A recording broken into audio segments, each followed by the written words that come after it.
Em todo o Brasil, milhares de jovens deixam os serviços de acolhimento ao completar 18 anos, muitas vezes sem rede de apoio estruturada para seguir de forma autônoma. Sem o suporte adequado, esses jovens enfrentam desafios como o mercado de trabalho, a continuidade dos estudos e a construção de autonomia.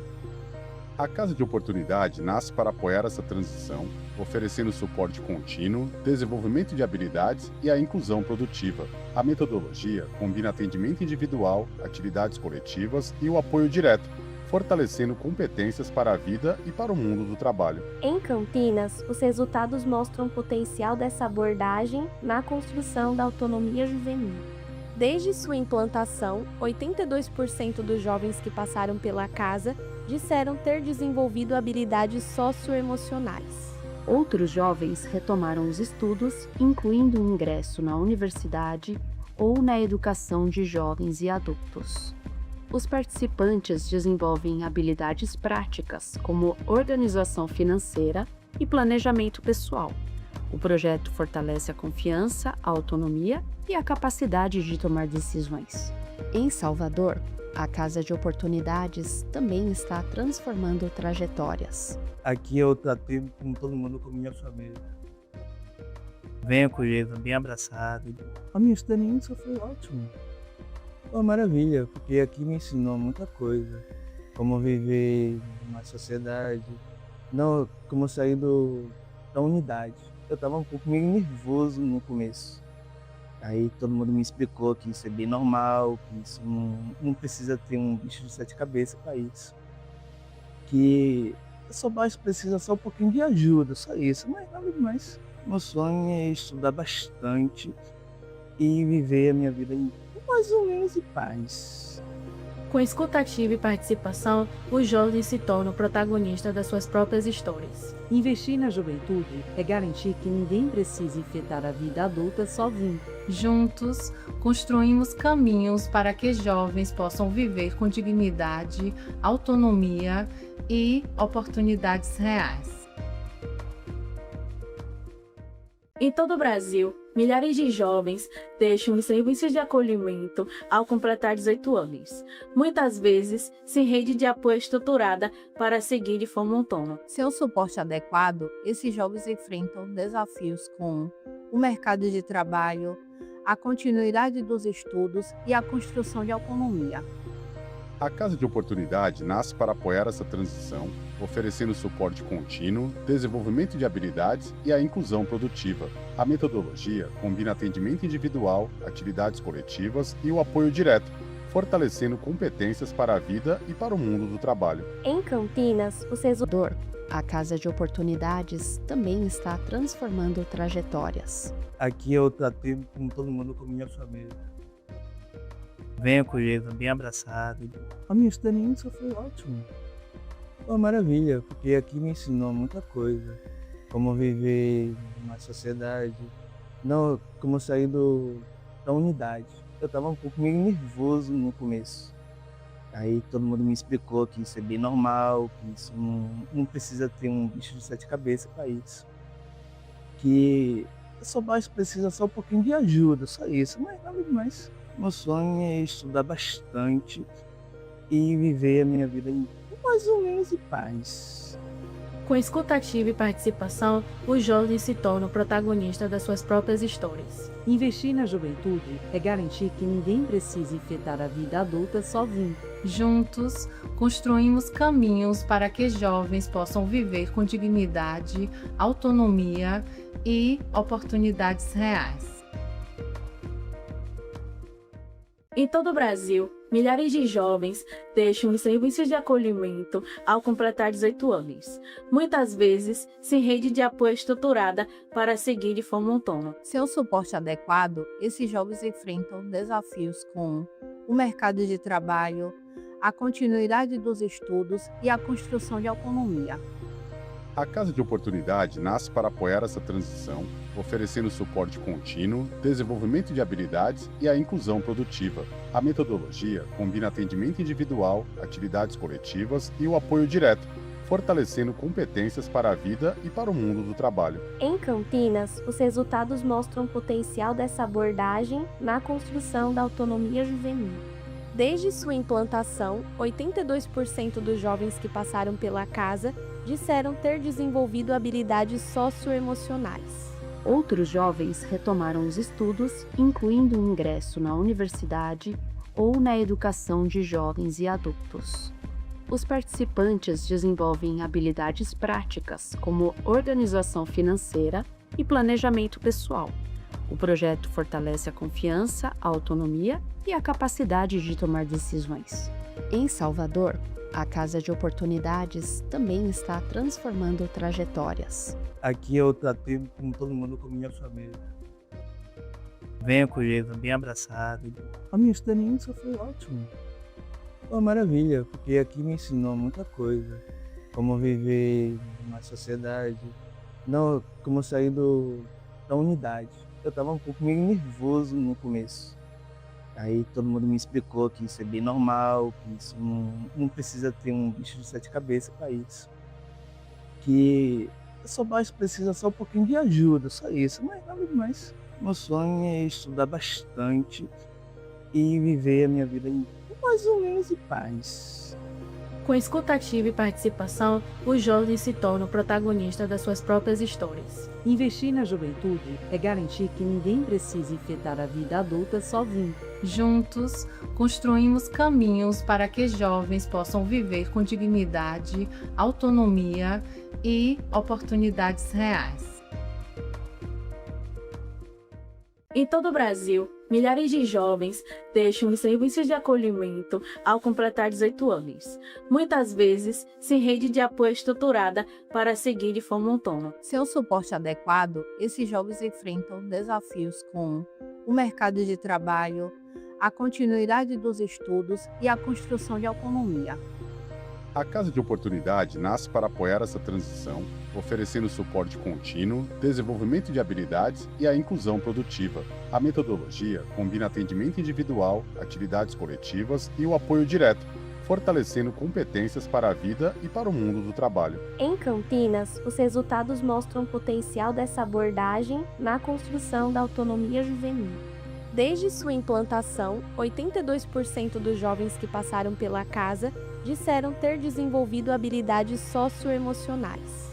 Outros jovens retomaram os estudos, incluindo o ingresso na universidade ou na educação de jovens e adultos. Os participantes desenvolvem habilidades práticas, como organização financeira e planejamento pessoal. O projeto fortalece a confiança, a autonomia e a capacidade de tomar decisões. Em Salvador, a Casa de Oportunidades também está transformando trajetórias. Aqui eu tratei com todo mundo como minha família. Bem acolhido, bem abraçado. A minha experiência foi ótima. Foi uma maravilha, porque aqui me ensinou muita coisa. Como viver numa sociedade, não como sair da unidade. Eu estava um pouco meio nervoso no começo. Aí todo mundo me explicou que isso é bem normal, que isso não precisa ter um bicho de 7 cabeças para isso. Que só precisa só um pouquinho de ajuda, só isso, mas nada demais. Meu sonho é estudar bastante e viver a minha vida em mais ou menos em paz. Com escutativa e participação, os jovens se tornam protagonistas das suas próprias histórias. Investir na juventude é garantir que ninguém precise enfrentar a vida adulta sozinho. Juntos, construímos caminhos para que jovens possam viver com dignidade, autonomia e oportunidades reais. Em todo o Brasil, milhares de jovens deixam os serviços de acolhimento ao completar 18 anos. Muitas vezes, sem rede de apoio estruturada para seguir de forma autônoma. Sem o suporte adequado, esses jovens enfrentam desafios como o mercado de trabalho, a continuidade dos estudos e a construção de autonomia. A Casa de Oportunidade nasce para apoiar essa transição, oferecendo suporte contínuo, desenvolvimento de habilidades e a inclusão produtiva. A metodologia combina atendimento individual, atividades coletivas e o apoio direto, fortalecendo competências para a vida e para o mundo do trabalho. Em Campinas, os resultados mostram o potencial dessa abordagem na Bem acolhido, bem abraçado. A minha experiência foi ótima. Foi uma maravilha, porque aqui me ensinou muita coisa. Como viver na sociedade, não como sair da unidade. Eu estava um pouco meio nervoso no começo. Aí todo mundo me explicou que isso é bem normal, que isso não precisa ter um bicho de sete cabeças para isso. Que só precisa só um pouquinho de ajuda, só isso, não é nada demais. Meu sonho é estudar bastante.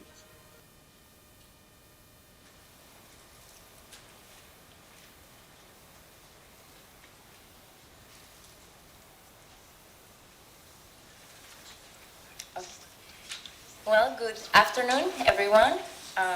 On behalf of SOSChildrensVillages International, it is a pleasure to welcome you to this event, Building Pathways to Independence, Inclusive Policies to Uplift Young Caregivers. We are very grateful. Oh, welcome back. Welcome. Thank you for coming.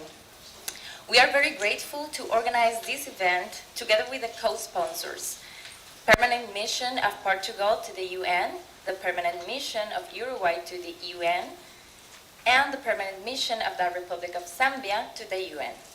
Today's discussion is about the group of young people who are too often invisible in policy spaces, the young people leaving the care system, and how we can collectively support their transition to independence. To open our session, it is my honor to invite Mr. Paulo Santos, Vice President of the Institute for Youth and Sports of Portugal. So, Mr. Santos, please come. The floor is yours.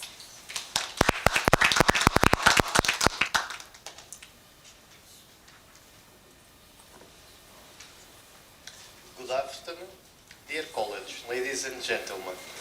Allow me first and foremost to thank you for joining as the mission of Portugal, a space that is so powerful, symbolizes Portugal committed to the human rights, the human dignity and construction of more just and inclusive society.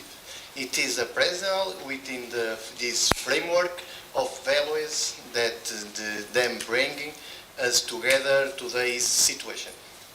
Over recent decades, Portugal has a progressively consolidation and integrate model for the protection and promotion of children and young people, combining social, education and community-based response, firmly centered on safeguarding children's rights and ensuring their full social inclusion. This model is based on the multiple level approach to intervention in which care response, such as children and youth residential homes, residential care units, temporary reception centers, and semi-independent living facilities are not viewed solely as a practice structures, but also as educational environment that foster holistic development. Within this setting, priorities given the approach that combine emotional stability and especially professional support and concrete opportunities for participation and learning. Portuguese experience show that the quality and the effectiveness of this response depend greatly on their articulation with social education programs implemented at the community level, which promotional personal social education skills, programs such as the program Escolhas and more recently program Arribar, made that young people deprived of liberty carry out regular activities, but within beyond care settings, focusing on the education uses, preparation for independently living, the development of personal, social and emotional competence, and the promotion of civic participation among young people. Particular important is attention to transition in the adulthood, intervention targeting young people and the more advanced stage of their pathways are complemented by measures that strengthen employment, vocation training and development of sustainable life projects. This approach seeks to support young people meaningful inclusion within their communities, ensuring continuity of support and reinforcement of social and institutional support network. Ladies and gentlemen, from a policy perspective, Portugal has invested in the integrated vision of public policy for children and young people in situation of vulnerability, promoting and the whole government approach, including education, employment, social affairs, young policy and local governance, and attention decisive value to the role of local organizations engaged in direct intervention within their territories. Deeply rooted in their communities, these organizations ensure the implementation of social projects tailored to local realities, mobilizing local resources and establishing clues to the base relationship with young people and their families. This trust-based relationship with young people and their families, this collaborative governance model liking national and local levels enables more effective contextualization and sustainable intervention, strengthening the capacity to respond to the specific needs of each territory.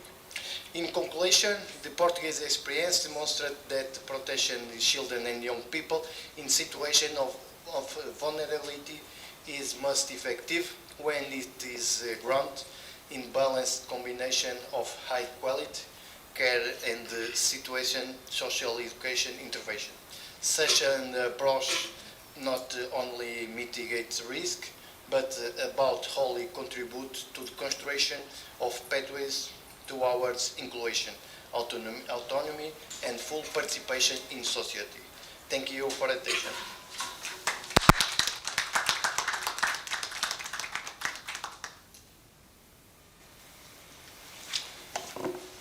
Thank you very much for those inspiring opening remarks. We now move into the storytelling segment of this event, because before we talk about policies and systems, we need to understand the human reality behind living care process. Through the next video, we hear from Julie Fernanda da Silva. She is joining us online also, but also in this video, so we greet Julie online with us. A young caregiver from Brazil. Sharing her experience through the Beyond Care network movement, and she could not join in this event, but she's joining with this video and online. Her story reflects both the challenges and the possibilities of this transition. So let's watch and hear Julie now.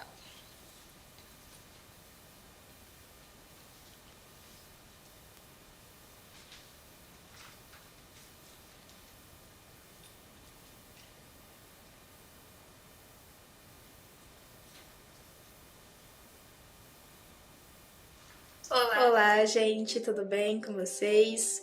Para quem não me conhece, eu me chamo Julie Fernanda, tenho 23 anos, sou brasileira, nascida no interiorzinho do estado de São Paulo, mais conhecido como Limeira City. Eu fui convidada a representar nós, jovens negressos, na ONU, no evento da ECOSOC.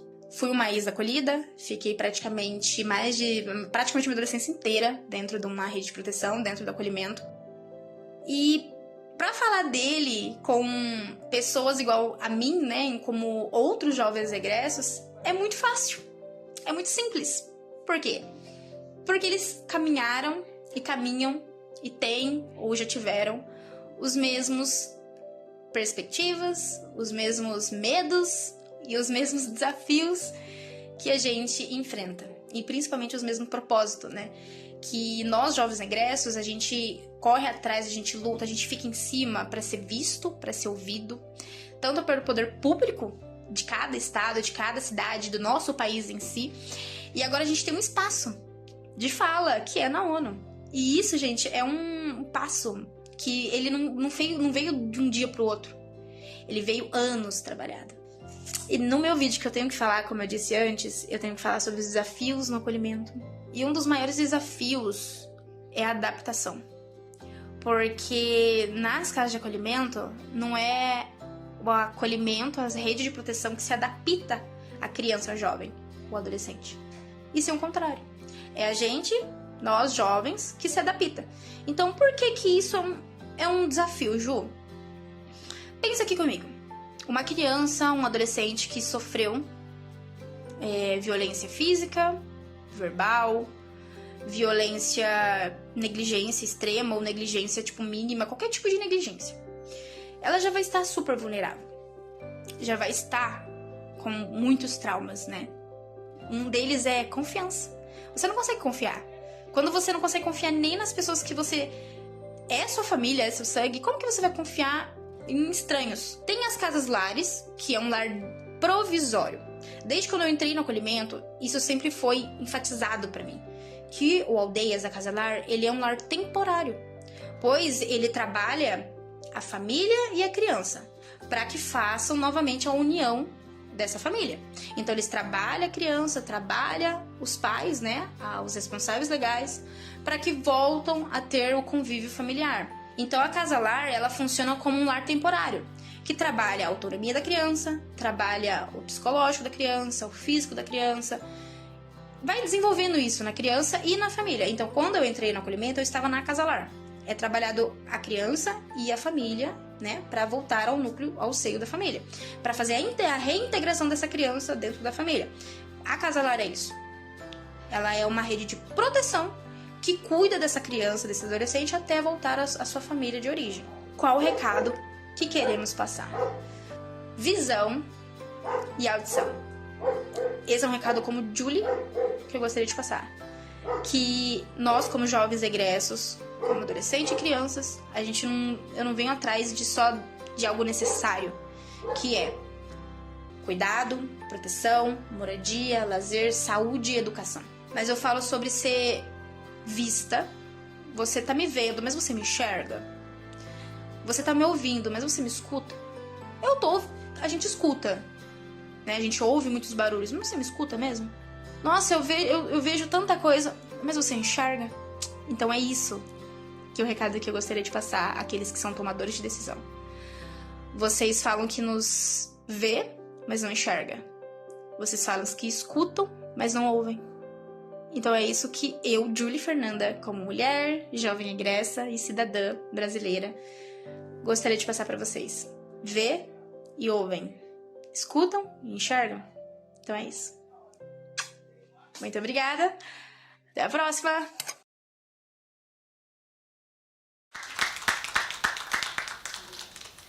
Thank you, Julie, in the distance, for that powerful testimony. We now continue with another voice, now from Kenya. So I'm pleased to introduce Bomva's muse, Maya.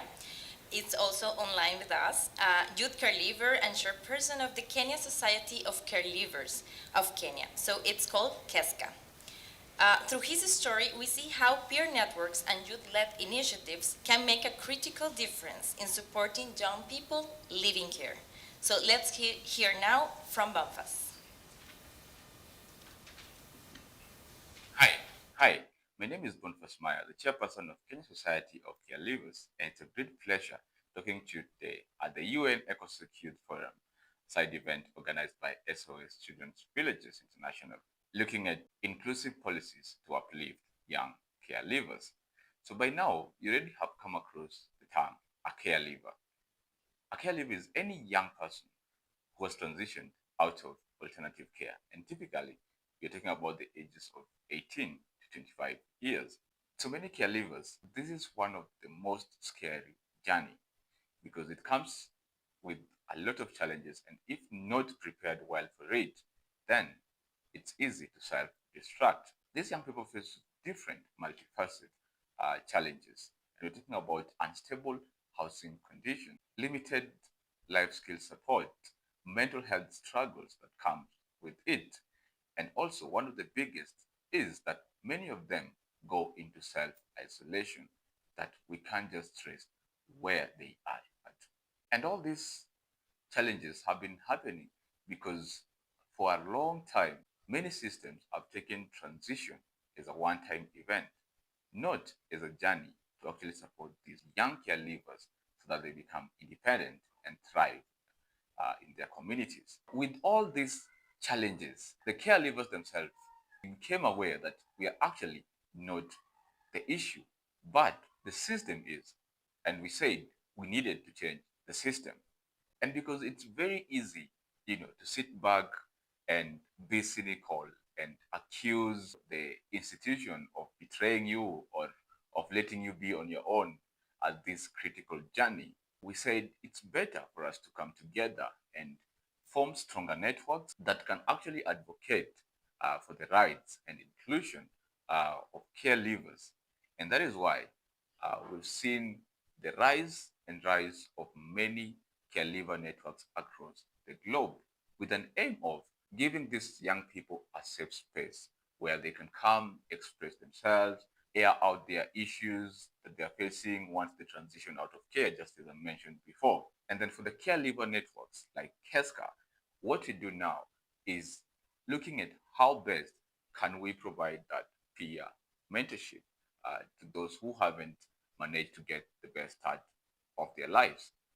And also looking at how best can we partner with government and also the other civil society organizations that work in care reform to ensure that the ones that we left behind are actually given the best support so that when they transition out of care, they don't go through the same challenges that we faced. And with that experience, we've seen many caregivers coming out so strongly to talk about what matters to them and how best they can be included.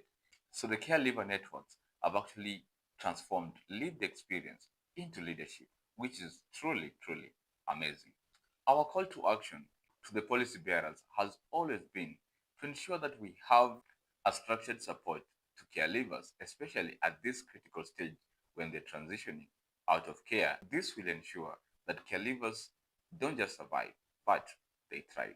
The other area is on economic empowerment, ensuring that caregivers are actually empowered to know how to handle jobs with life skills, and also they are included in the social protection system. But in all this, one of the critical consideration is to ensure that caregivers are actually involved in meaningful participation. So in these policies that we're talking about, caregivers have to be included from the beginning up to the policy level. And this is because they have the solutions themselves. So this is a journey, and it's not a one-time journey. It's a journey that we need to travel together with the caregivers, providing solutions that are tailor-made for them. We've seen a lot of policies coming up, but now it's time for us to take action. So let us go beyond the boardrooms and start implementing the works that actually make a difference to the young caregivers out there. I'll just wind up by this popular phrase that there is nothing about us without us. So let's ensure that caregivers are in the conversation. Thank you very much. Muito obrigado.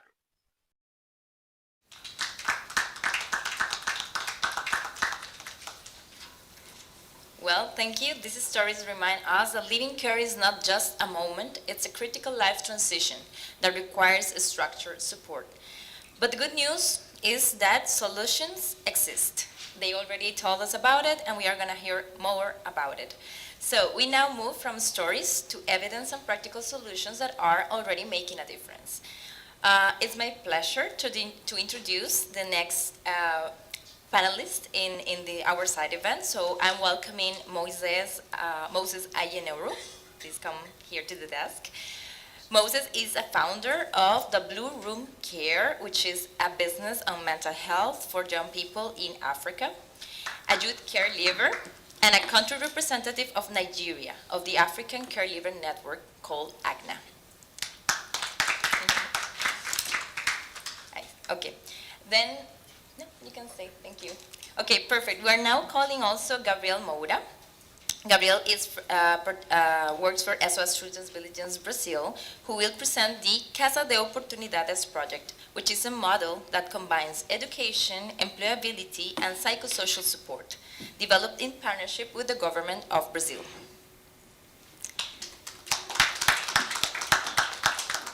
And finally, it's my pleasure to introduce you to Walter Odiambo, National Director of SOS Children's Villages, Kenya, who will present the Leave No Youth Behind project, which is developed in partnership with SOS Denmark and the Government of Denmark's Development Corporation, DANIDA. Focuses on strengthening policies, coordination, and pathways to independence at national and local level for system-level change. Thank you. So we'll start with Moses.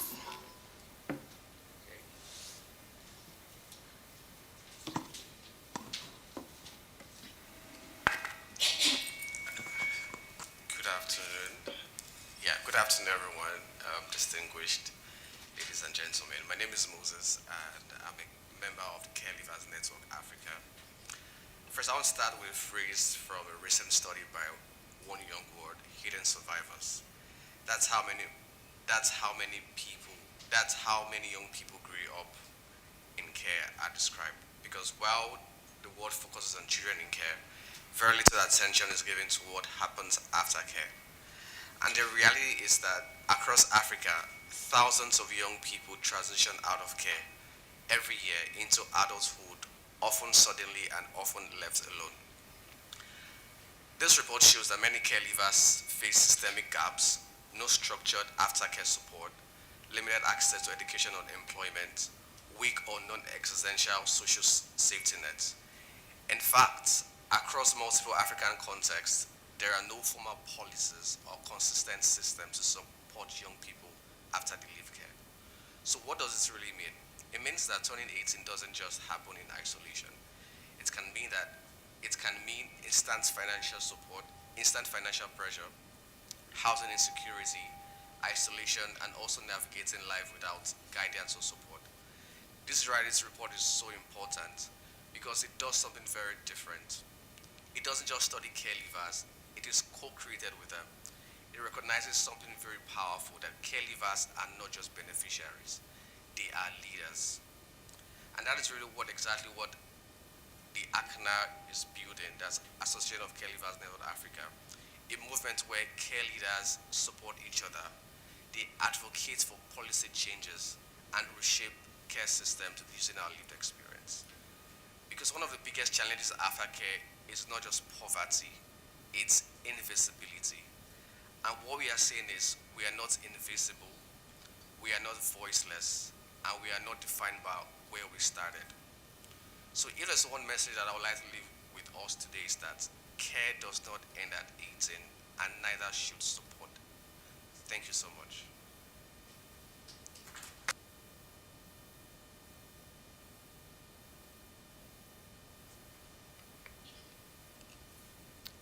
Hello. Thank you to all the presents here. I'd like to briefly present the Casa de Oportunidades, which stands for something like House of Opportunities in Portuguese.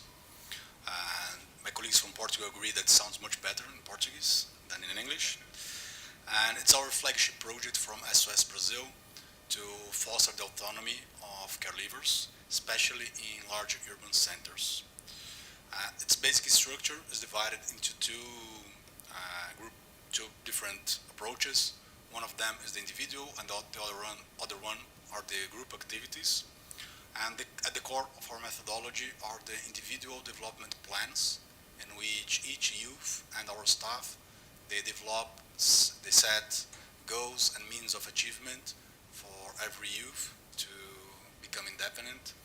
And in terms of the group activities, they are divided into 4 pillars: life project, life skills, right to the city, and productive inclusion. The project is now being implemented in 2 different cities in Brazil. One of them is Salvador, in the Brazilian Northeast, a city with about 2.5 million inhabitants. And the project there started in late 2025 and is funded by the Brazilian government, by the National Secretariat of the Rights to the Children. And in Campinas, the project was launched in 2024. It's a city a little bit smaller with 1 million inhabitants. And the project there is funded by another CSO called FEAC. So we have two different funding models, and this is something that we're going to talk here, especially relating it to the SDG 17. For the project in Campinas, which started in 2024, we have some indicators, some results to share with you. For the project in Salvador, we only have some insights from a qualitative pre-assessment that I can mention at the end of this presentation. Campinas, we had so far three 6-month cycles each, from 2024 to the end of 2025. And in terms of those 4 pillars that I mentioned, we went from 32% in terms of employability, productive inclusion. We went from 32% of the youth employed at the beginning of the project to 67 at the end of each cycle, so we doubled it. Regarding the right to the city, about 75% of the participants reported a more active engagement with the city of Campinas. In terms of the soft skills, 82% showed improvement in terms of their social skills, and 2/3 reported better confidence in their life projects. However, of course, challenges remain. About 20 to 40% of these youth, from these indicators that I mentioned, the indicators weren't satisfactory, so we still need to go further for them. And this brings me to the lessons learned, which relate both to success factors, but also to challenges that we need to address. First of all, in terms of employability, a key factor here were the corporate partnerships with local employers. So we could develop these partnerships throughout the project. In terms of right to the city, I guess our main insight here is to work with culture as a catalyst for the right of the city. I don't know in the countries of the other people in this room, but in case of Brazil, the access to the city is often denied to the most vulnerable youth. So they just can't enjoy the city, many invisible barriers for them to access the city. And using cultural activities as this common thread for the project, we're able to bring them closer to the city and to break some of these invisible barriers that these vulnerable youth face. In terms of soft skills and life project, we faced some barriers in terms of strengthening support networks for these youth with their families, their communities, and access to public services. So during the project, we expanded our staff, including 1 more social worker and 1 more psychologist, just to support our youth in bridging this gap in terms of their bonds. And the last lesson learned, which relates to all topics and brings us to the SDG 17, is regarding the multi-stakeholder partnerships. I have already mentioned the local corporate partnerships, and how to access public services is essential for this project. But here we can talk also on going further in time in terms of co-creation of value for the participants and for the whole network itself.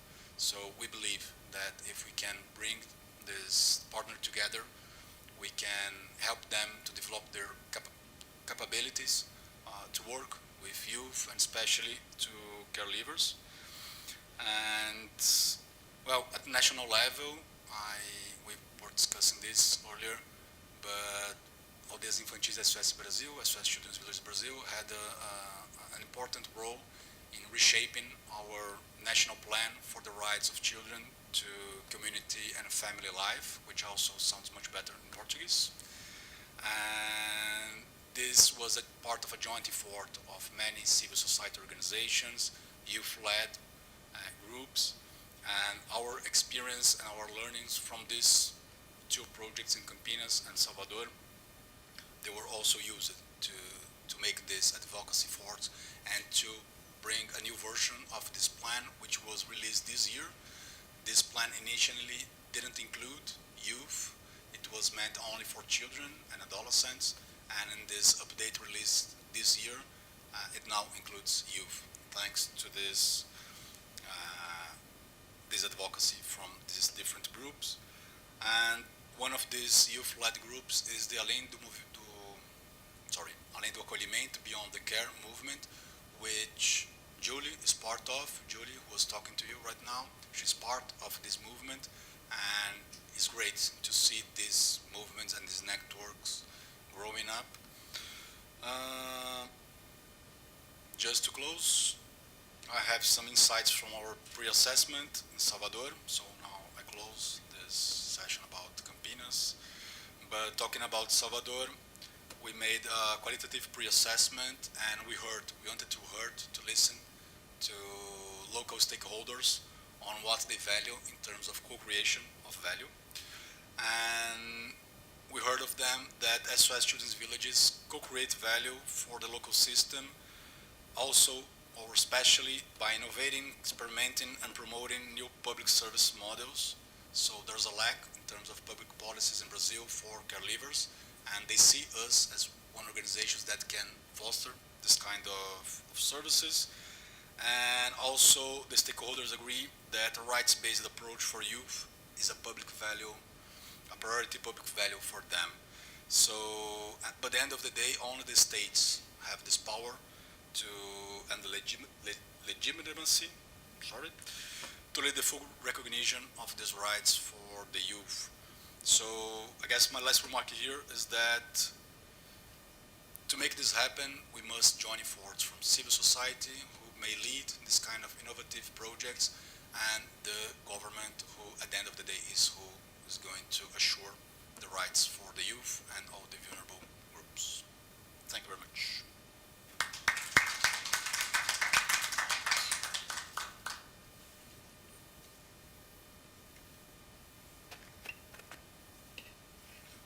Excellencies, distinguished delegates and youth, ladies and gentlemen. Thank you, moderator, for giving me the floor. Youth who have grown up in alternative care settings face very specific challenges when they leave these care settings and transition to independent living.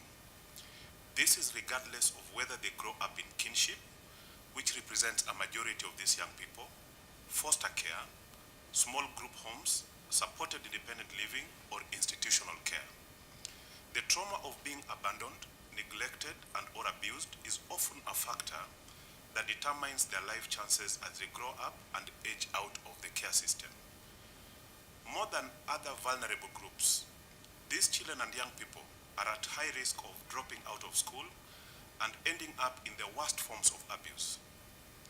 Boys and girls face gender-specific challenges, with girls particularly vulnerable to sexual abuse, early marriages, and early pregnancies. And boys are at higher risk of ending up in the streets, in conflict with the law, and even being radicalized.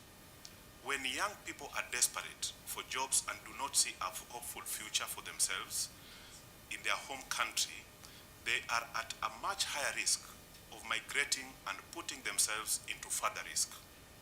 Today, more than 220 million children and young people around the world live without parental care. My continent, Africa, hosts a majority of these marginalized and vulnerable groups. Generally, African governments struggle to finance even the most basic of public services, despite clear evidence that investment in vulnerable target groups pay off. When nothing is done, these youth end up constituting the sad statistics that become a burden instead of a resource to their families and communities, thereby sustaining the vicious cycle of extreme poverty instead of breaking it.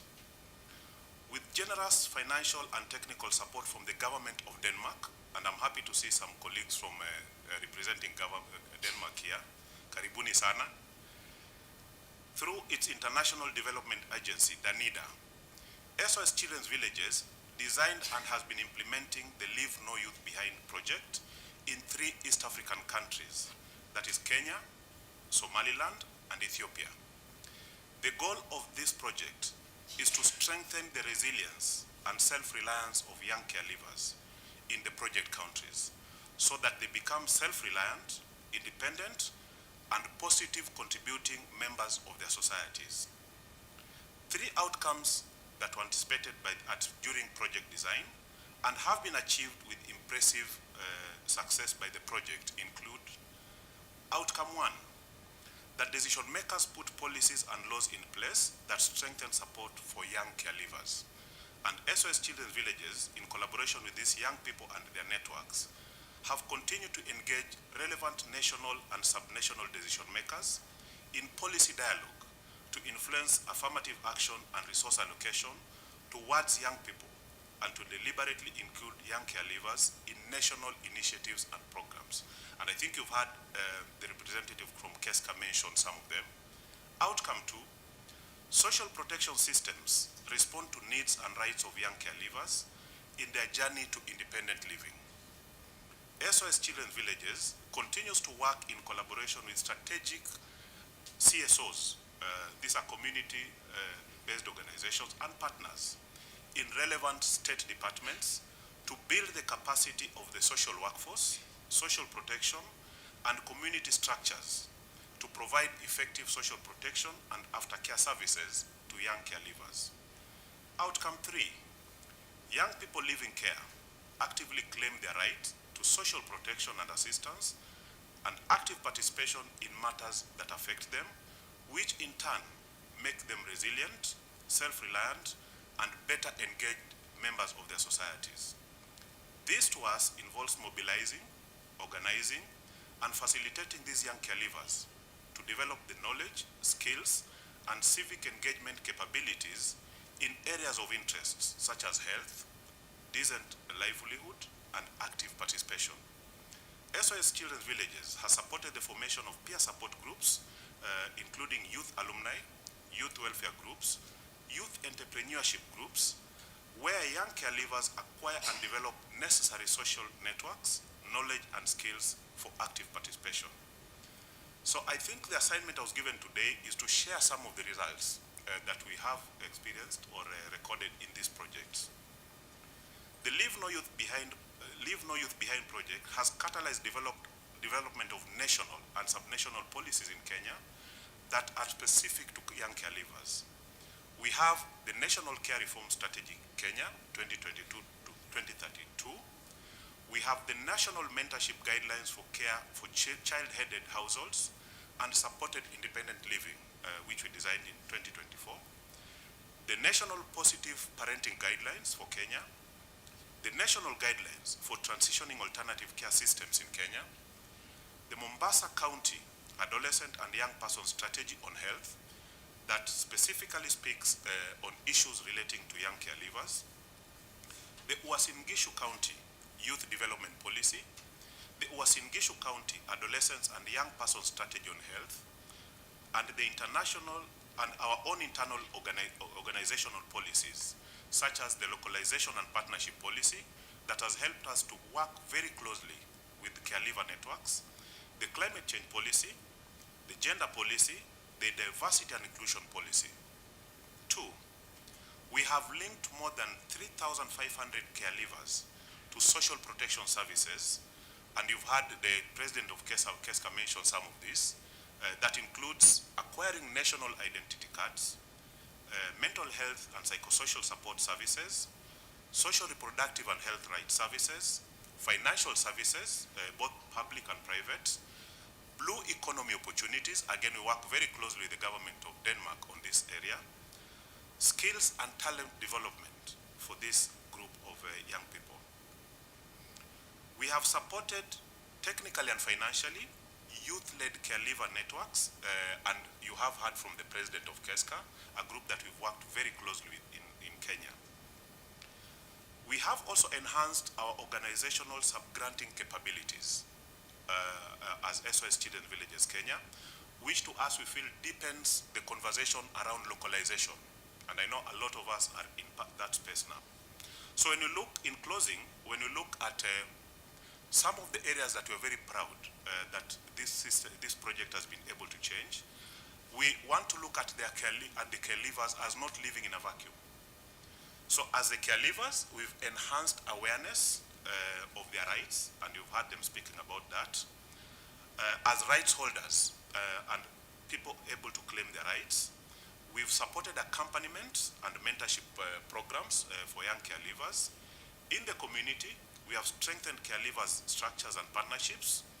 We have created public awareness, and we continue to do that even today. We've done that this week in this forum. And we've expanded social protection services available to the caregivers. Globally, we continue to advocate for supportive policies, laws, and resources, specifically for caregivers. So we have seen success in our country, and we are promoting that at a global level. We have supported operationalization of structures, convening and coordination for young caregiver networks. And finally, we have helped improve services, access to services, public awareness, and sensitization on issues to do with caregivers, starting with the awareness of caregivers as a group that needs to be discussed. So thank you very much, and that will be the end of my presentation for now.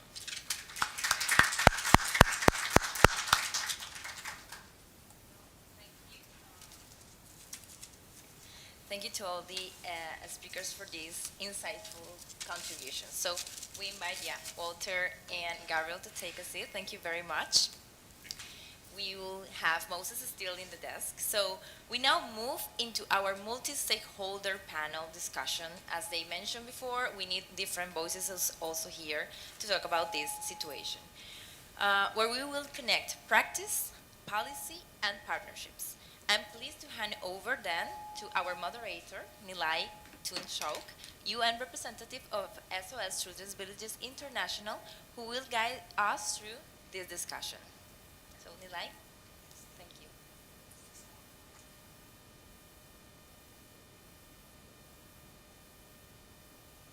It's on now, okay.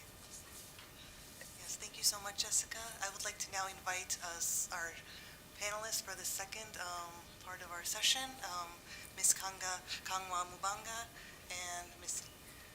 Isha Moitra and Moses, who's already here. So now we have heard from the young care leavers themselves through the videos, their shared experience, and we've heard from our SOS Children's Villages Brazil and Kenya from the projects on the ground. Now it's time for the multi-stakeholder session where we will hear from the UN, government, and the youth themselves on what policy solutions and program solutions they are working on. So I first start with Ms. Kangwa Mubanga.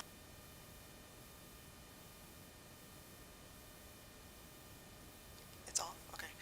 Acting Council Secretary of the National Youth Development Council of Zambia. Could you please tell us what are some challenges Zambia is facing in supporting young people leaving care, and what are some policy measures your country is adopting to help support young people's transition to independence?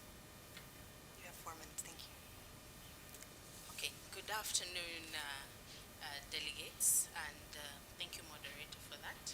My name is Kangwa Mubanga from the National Youth Development Council of Zambia. Some of the challenges that young people are facing as they transition from living care facilities are, firstly, the transitioning frameworks for care leavers, which are not in place, which are in place but are segmented in different sectors. Many young people exit care without adequate preparation for independent living, whether in financial management, housing, or employment readiness. Secondly, youth unemployment and limited access to financial facilities remain some of the significant barriers. These disproportionately affect vulnerable youth, including the caregivers themselves, who often lack collateral and support systems. The other challenges that these young people face is psychosocial support and mentorship, which is limited in some cases, especially in rural and unserved areas. Many young people living in care require continued emotional support, guidance, and life skills training to navigate adulthood. In addition, we are also facing some coordination issues amongst key stakeholders who are entrusted to look at some of the policy changes and systems that should facilitate the transitioning of the young people living care facilities. So to address these challenges in our country, I'll take an example of Zambia. What we are trying to implement is to strengthen implementation of key policies that we have in place. We have the National Youth Policy, the Social Protection Policy, and of course the bigger policy, which is the 8th National Development Plan. So these prioritize inclusion of vulnerable young people and promote equitable access to opportunities. Then we also want to expand skills development and TVET programs across the country, equipping young people with practical market-relevant skills. For instance, we have youth resource centers under the ministry and some which are run by private sector. So they are not everywhere in the country, but in some parts of the country. So the important strategy is to expand these services. So we also want to promote and expand empowerment opportunities to young people. So we have key institutions such as the Ministry of Youth, Sport and Arts, the National Youth Development Council, we have a Citizen Economic Empowerment Commission, and of course the local authorities. These are structures that provide empowerment opportunities in terms of finance and equipment, as well as grants.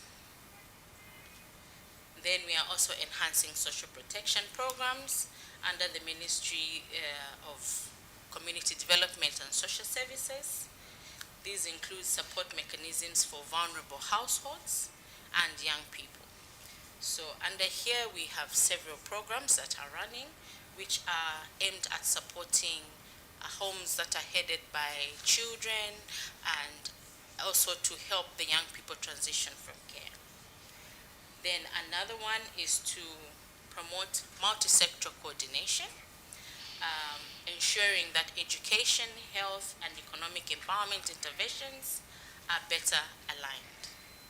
These efforts are aimed at ensuring that young people living care are not only supported, but are empowered to transition into independent and productive lives. Thank you.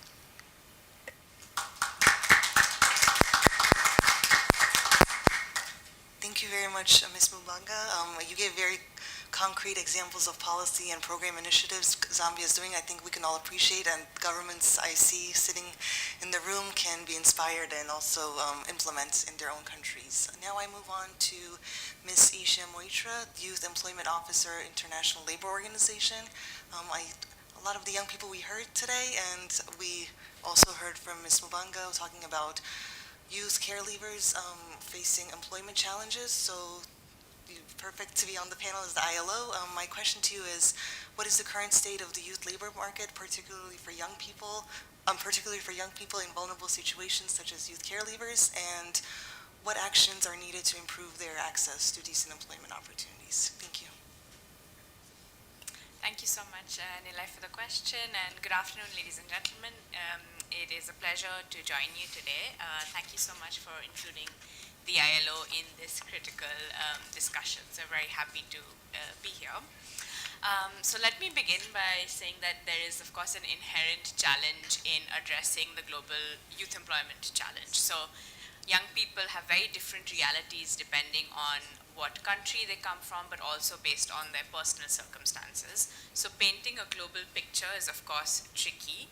But saying that, or having said that, there are some key statistics that really do show the state of young people in the labor market today.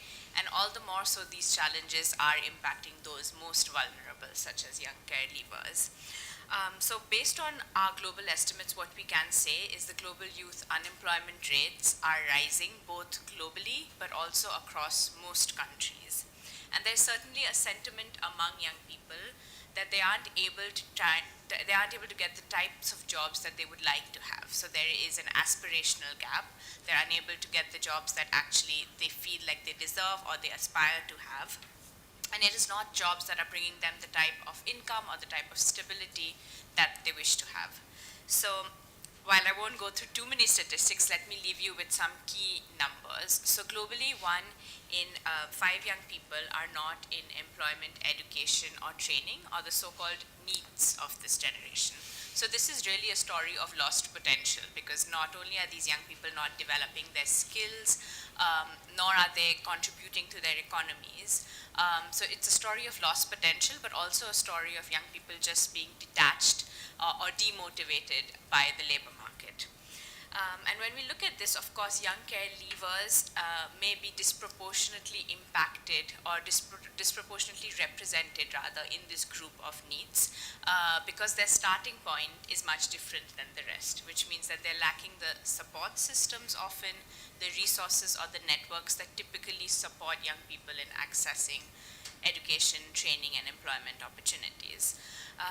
So that's talking about the youth needs. Now, to talk about the gender dimension, young women are disproportionately impacted by this need number. So they're 3 times more likely than young men to be in this needs category.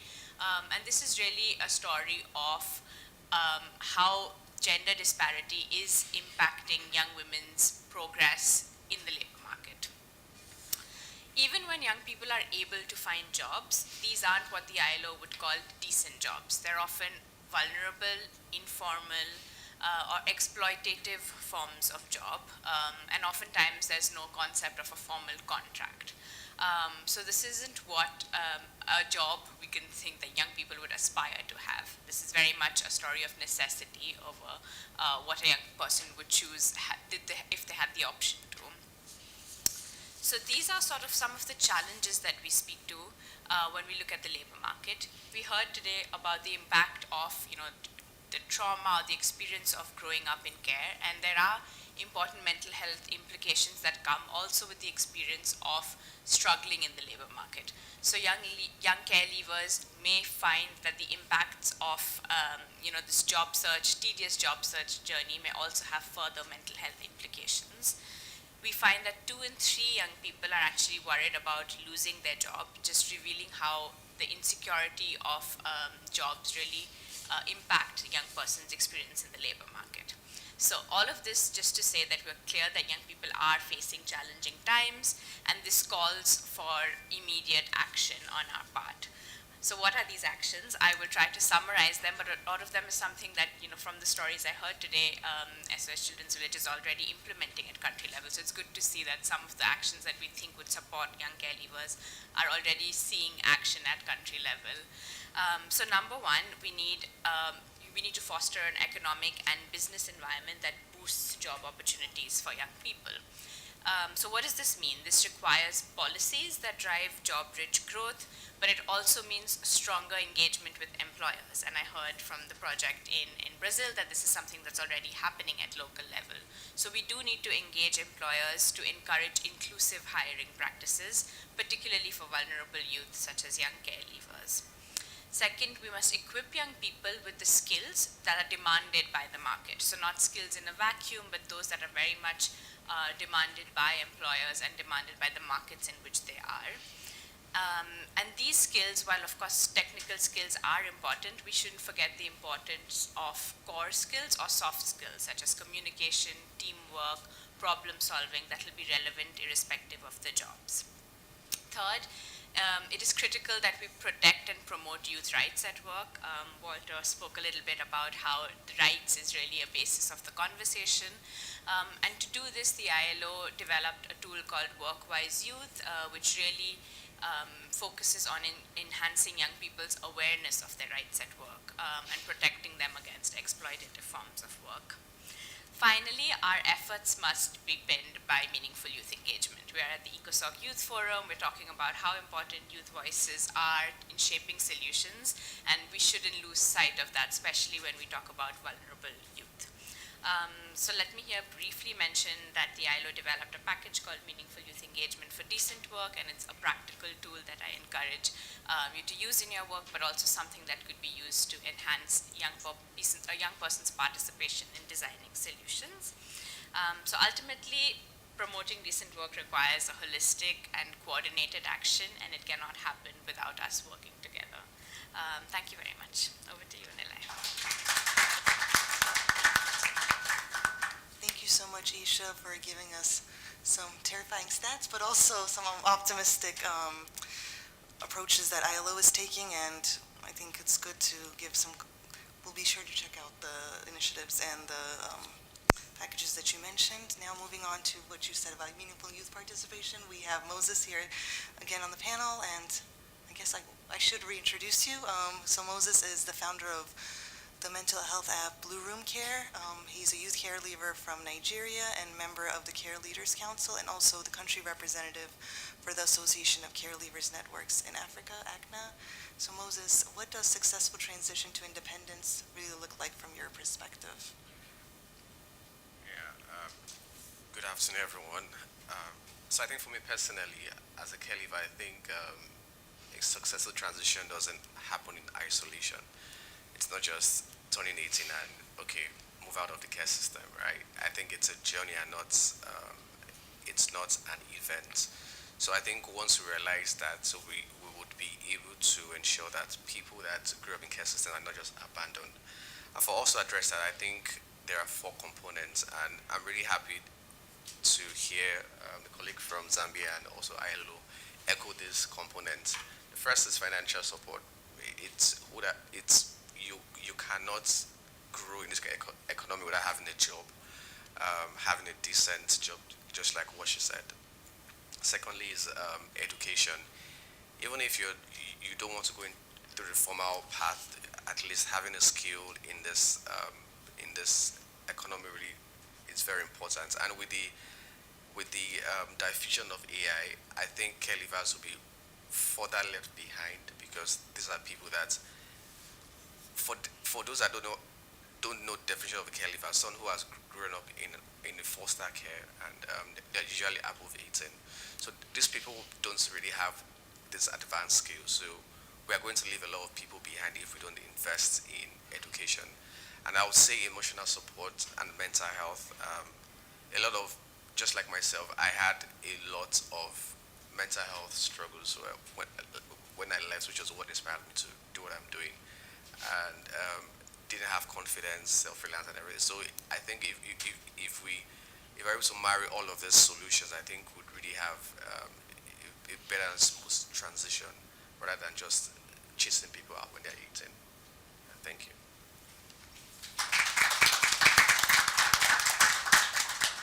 Okay, I'm aware of time, so for the last speed round, since we're at the ECOSOC Youth Forum and we are in a multi-stakeholder panel and multi-stakeholder forum, I'd like to take the opportunity to ask both of you, Ms. Mubanga and Isha, what do you see as, from your perspective, like how can partnerships, government, NGO, UN, young people be strengthened to deliver better outcomes for vulnerable youth populations, including care leavers? And what is one concrete action that your government in Zambia and ILO are will take in the next 12 months to ensure that the lives of youth care leavers and other young people in vulnerable situations are improved? So you can tackle either or both questions. Go ahead. Yeah. Thank you.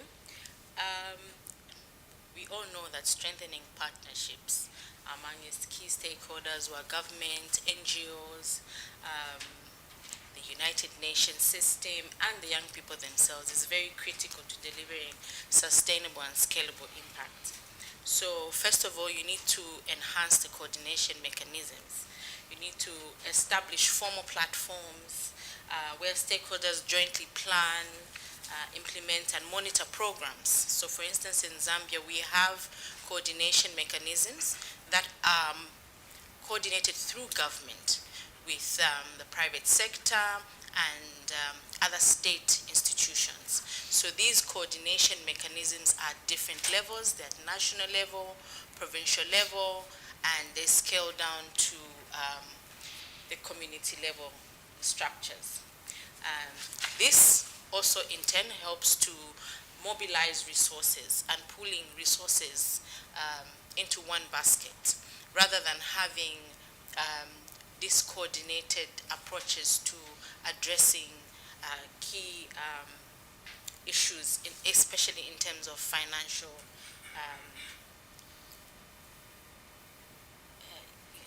so by leveraging these comparative advantages, you can expand programs such as skills training and enterprise support. Then also through these partnerships, you can also enhance data and evidence-based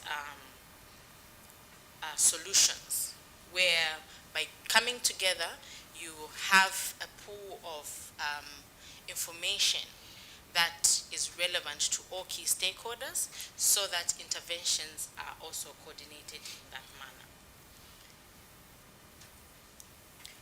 Something that is also important is to prioritize youth participation and co-creation. So in doing all these coordination mechanisms, we must ensure that young people themselves are involved in the planning, implementation, and monitoring of these programs. This also in turn ensures that they are also accountable to themselves and to the communities around them. Then the other thing is we must invest in capacity strengthening, particularly for community-based organizations and frontline workers who interact daily with the young people living care facilities. What is our government doing in the next 12 months to improve the lives of youth caregivers and other young vulnerable people in such similar situations? Well, the government is committed to taking a more targeted and measurable approach to supporting youth in vulnerable situations, including caregivers. So one key intervention is the expansion of youth employment through internships and skills programs, with a target of creating approximately 2,000 internship and job opportunities this year. This is through private and public partnerships. This initiative is critical because it provides practical work experience, which is essential for securing long-term employment for the young people. It offers income and financial independence, especially for the vulnerable young people, and it supports a smoother transition from care into adulthood. So this program is part of a broader strategy, which includes, we have a youth empowerment funds. We have funds that are under the local authorities. So these are scaling down to community levels, where young people are given an opportunity. There's a threshold that is segmented for young people under this fund, so that a lot of young people can benefit from these funds. So these funds are accessed through the local authorities, thereby improving access to these funding opportunities.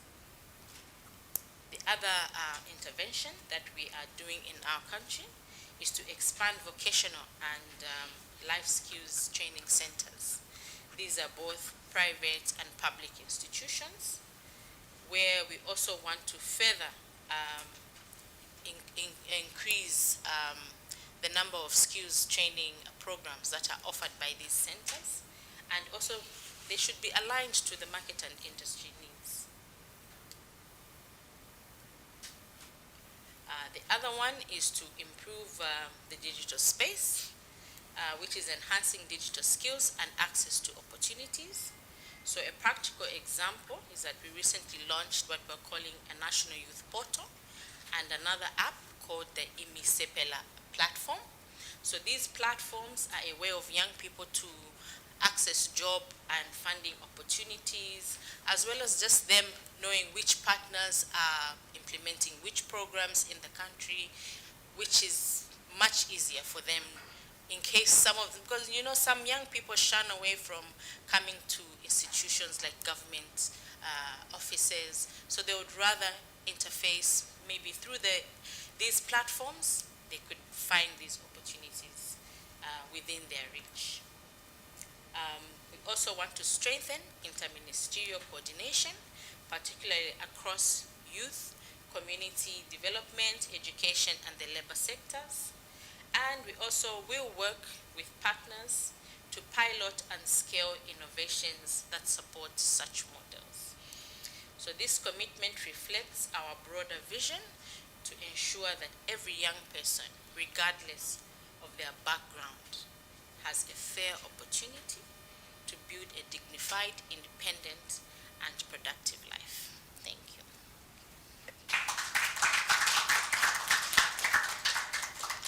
Thank you so much. Isha, please. Thank you. I will try to be speedy for your speedy round and try and summarize some of the questions, summarize my response to some of the questions that you had. So very quickly on the first question, which was on what our organization can commit to. So one of the things that we will be doing over the next 12 months is the publication of the Global Employment Trends for Youth report.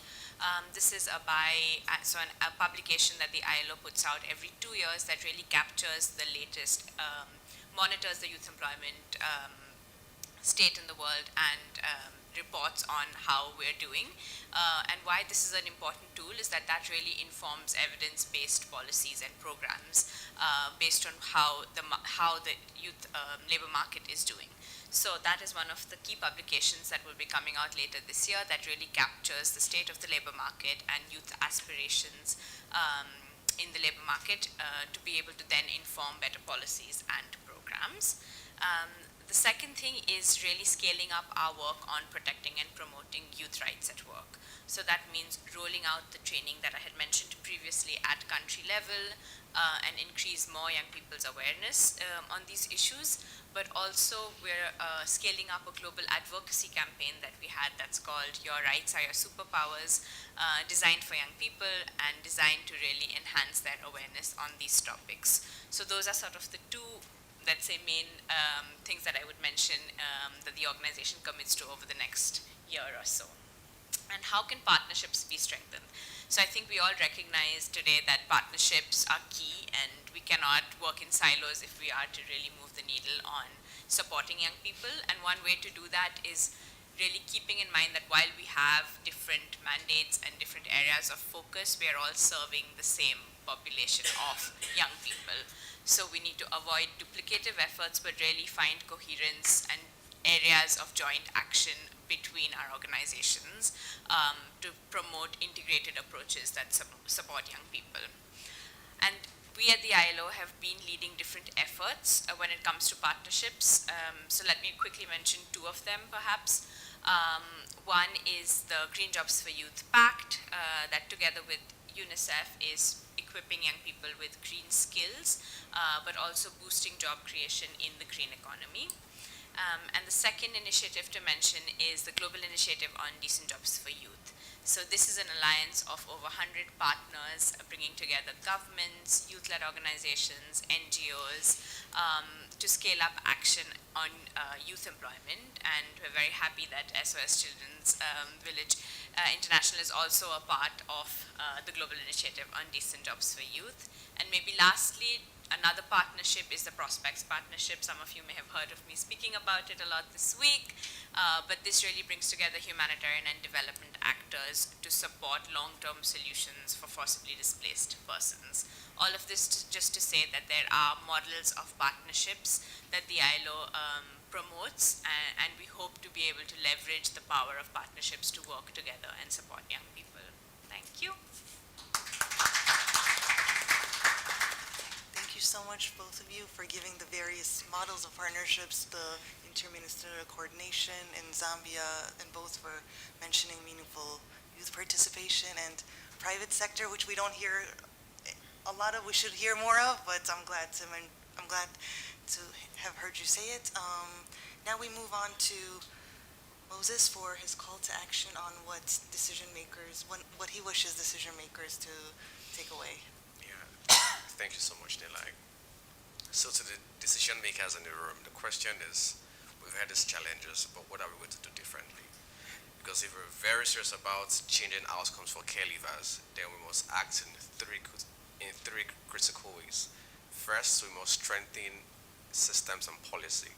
We need clear aftercare frameworks that do not end at 18. Secondly, is that we need to invest in economic inclusion, because independence does not happen without income. They don't happen in isolation. We must create clear pathways to employment, entrepreneurship, and skill development. Third is that we must empower youth participation and leadership. Care leavers are not just short-term to long-term investments. From exclusion to inclusion, from silence to voice and leadership, because the goal is not just care leavers to survive. The goal is for them to thrive, to lead, and transform systems that once shaped them. So I really hope that you're not going to go back to your country homes and sleep or do nothing about it, but it's to really see how we could coordinate these action items and really invest in these systems that would empower care leavers. So thank you so much for coming, and I wish you a very wonderful day.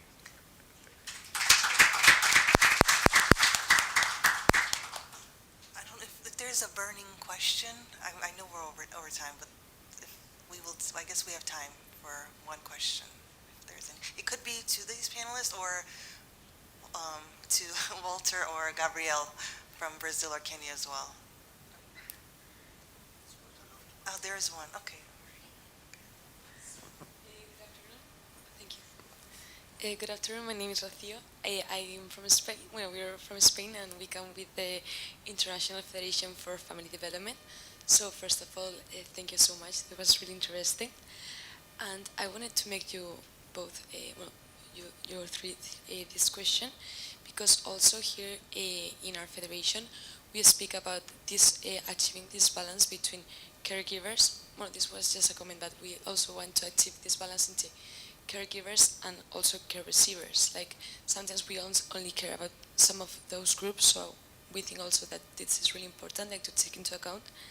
And however, you were talking about coordination between stakeholders and getting to all that. So how can governments and stakeholders move from a model where care ends abruptly at 18 to one that ensures a gradual, supported transition to adulthood for caregivers? In particular, what concrete policy measures have proven effective in providing the kind of sustained support that families typically offer during this stage of life? Thank you very much.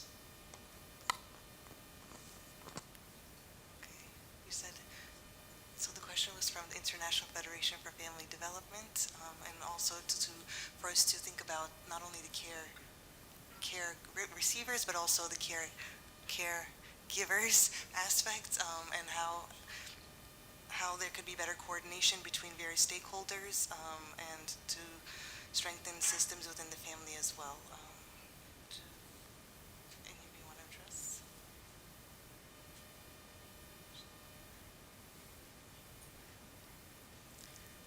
Okay, I'll see if I really got your question. How best can we ensure that there's coordinated effort from young people in care,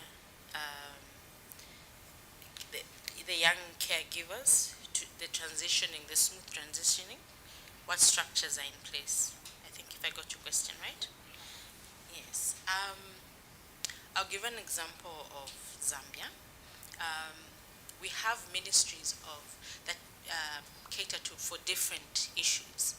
So when it comes to children under care, they are taken care of by social protection system, which is run by the Ministry of Community Development and Social Services.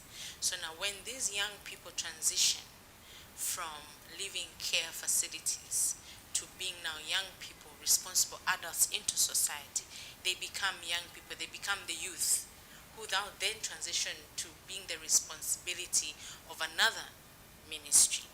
Now that transition is ensured through the coordination mechanisms I spoke about that are in place. We have a national development coordinating committee. It's a structure that comprises different stakeholders, state, non-state, private sector.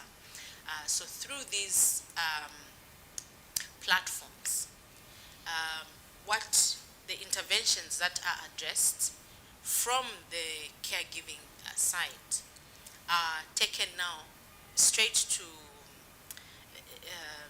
the institutions that need to take care of these young people. So government then tries to find a way of linking these two institutions and seeing how best the young people can be helped to transition from these, in between these facilities. So when they leave the caregiving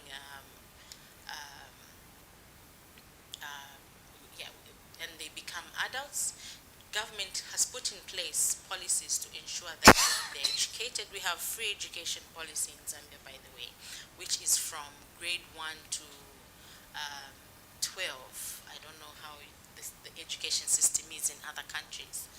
But after that, we have other opportunities, skills training opportunities that are supported through government structures. Then we have empowerment funds that are also supported through government structures. So there's that transitioning aspect that is provided for. So we just hope that our young people take advantage of these platforms that the government has put in place. Thank you. I've answered your question. Okay, I think unless anybody else wants to answer, okay. Thank you, Isha. Really excited to hear that there's a trend report coming out on the employment status. I'm just wondering if it covers, because you talked about mismatch between skills and jobs available, skills and what young people are looking for. Does the report cover the trends in terms of skills that are needed versus the ones that are over-available? Or is there something that happens around that? Thank you. Thank you. I think to answer your question on that, we don't know yet because the publication is going to come out. We are working on the publication now and it'll come out later this year.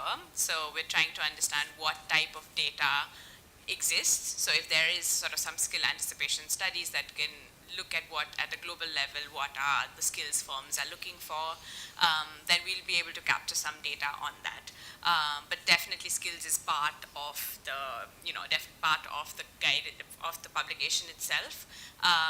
So I imagine that there will be data that looks at skills needs across the globe, right? Specifically when it now comes to the conversation on AI and technological transformation. Are employers looking for the skills? What is the role of technical skills in this changing market? So I guess stay tuned for when this publication comes out later this year. And I think just to maybe quickly go back to the previous question on how to support young caregivers, I imagine, although of course my expertise is not on specifically this area, I imagine that young people who are leaving care require also those that work with them to have a specific skill set. So they should also be capacitated in how to deal with the particular cases that young care leavers face, whether that is the mental health implications that these young care leavers come with, or how to support them in being able to transition into independent living. So maybe just a few lines on that. Thank you. Thank you so much, Isha. Okay, I guess with that we close the panel and give it over to Jessica for closing remarks. Thank you. Perfect. Thank you very much then to all the panelists accompanying us today. As we come to the end of this session, let me briefly highlight three key messages from today. Definitely, living care is an urgent situation and challenge, but definitely there are also solvable options to recover this situation. We already have solutions that work, from community-based models to system-level change reforms, but also partnership and different training packages as also we learned from the panel. So we require definitely political will from one side, investment and resources from the other side, but definitely also scalability to bring this, what is working right now, and how to scale it in other countries and share and exchange knowledge and experiences. Definitely another understanding and another learning from today is that definitely young people must be at the center of these solutions, not only as beneficiaries, but also as leaders and partners in this change that we want to create jointly.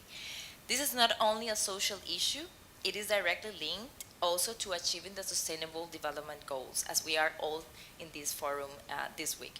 From reducing poverty to enabling also decent work and reducing inequalities.